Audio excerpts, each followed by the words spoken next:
ترى بعطري يارك تكون المعارك لأجل زمانك ختام النار مشينا بسمر لجد ونحر بسكين تبر سمت مسرى بأشباح ليل وفتيان هول وتفكير. I wonder what this girl will grow up to be if she remains in that environment.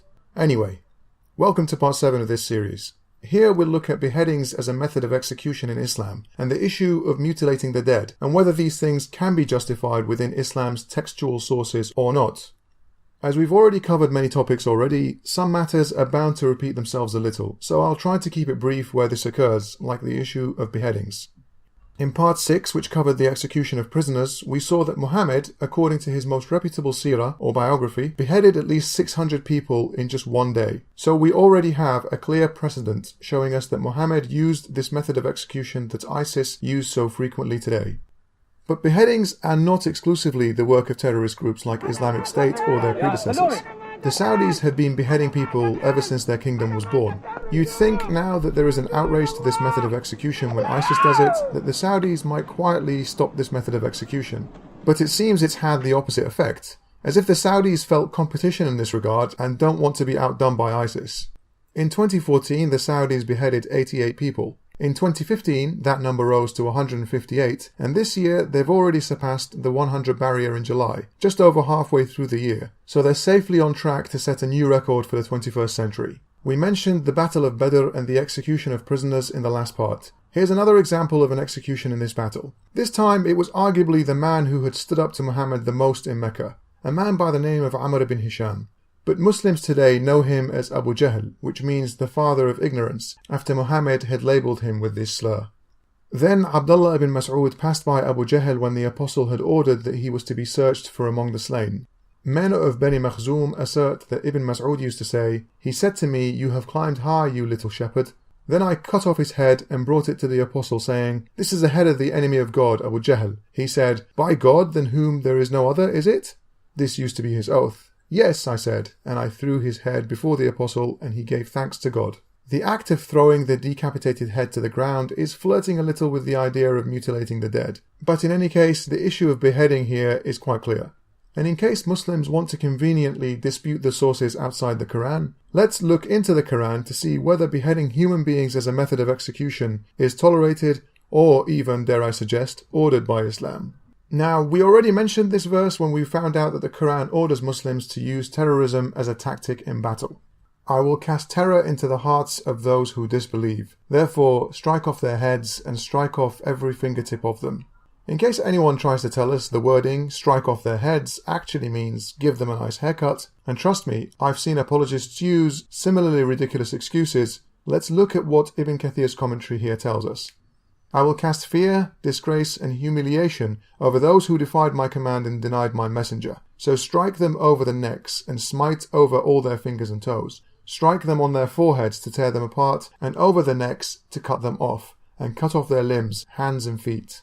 Beheading people is also commanded in chapter 47 verse 4. "Therefore when ye meet the unbelievers in fight, smite at their necks." If we read the commentary of Imam Qurtubi, we read his analysis of this verse. And he said, "Smite at their necks," and didn't simply say kill them. This is because this expression of smiting necks expresses harshness and extremism that goes beyond killing, meaning the command here is to kill in the most brutal way. Now on to mutilation of bodies. According to Muslim law, mutilation of dead bodies is forbidden in the wider sense, but is allowed as part of retribution if their enemies had mutilated their dead. We find the forbidding of mutilating bodies here in a hadith in Sahih Bukhari. The Prophet forbade robbery, taking away what belongs to others without their permission, and also forbade mutilation or maiming of bodies. The instruction here seems pretty clear, but according to Muslim theology, scholars have determined that mutilating the dead is in fact permissible if the enemies had done something similar first. This here is a fatwa on a popular Islamic website justifying the burning and mutilation of the 4 US contractors in Fallujah who were burnt and dragged through the streets of the city in 2004. They cite verses allowing revenge as justification for those actions. But we see the act of mutilating the dead justified more clearly in another source. In the Battle of Uhud, the Meccan pagans defeated the Muslims. One of their leading women, Hind, ordered a slave to assassinate Muhammad's uncle Hamza who killed her brother and nephew at the earlier Battle of Badr. She ripped open his body after the battle and left Hamza mutilated. We read about this story in the commentary of Jalalain for chapter 16, verse 126. After Hamza bin Abdullah had been killed and mutilated, and the Prophet had seen him and said, "Verily, I will mutilate 70 of them for you," the following was revealed: "And if you retaliate, retaliate with the like of what you have been made to suffer. And yet if you endure patiently, refraining from revenge, verily that," namely that enduring, "is better for the patient." Thus the Prophet refrained from taking revenge and made atonement for his oath.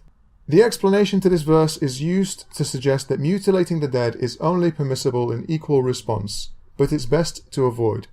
So mutilation of the dead is allowed in Islam as long as it's revenge for a similar offense against the Muslims. Earlier in the video we spoke about the beheading of one of the main opponents of Mohammed in the pagan army at the Battle of Badr, who was beheaded and his head was thrown towards Mohammed. We have a little more detail on the story in a commentary of the Quran by Al-Alusi, a Sunni Salafist who lived in the 19th century.